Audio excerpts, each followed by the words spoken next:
The war through Nazi eyes. Captured German newsreel material depicting activity on the Russian fronts.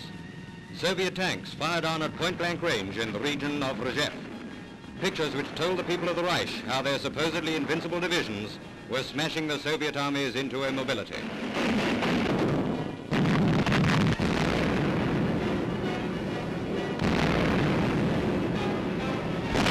Hitler commanded his panzers to pound their way through Russia. The Soviet decreed they plow their own burial ground. Dorniers over the Don, undeniable proof of the severity of the Luftwaffe scale of attack.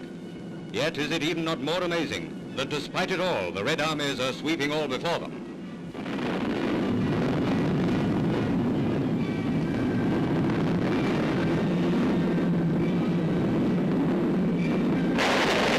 Spectacular air combat pictures, but to the technical eye, they don't ring true. Now these are incendiary bombs, a shower like a seed packet being emptied.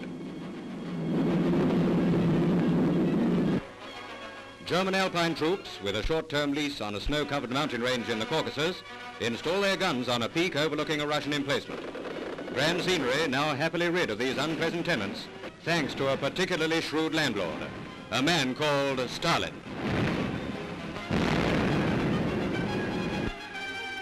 Dr Josef Goebbels, the little runt in the undertaker's clothing, introduces Rommel to journalists at a press conference in Berlin. The Nazi general has come to talk about events in the Middle East.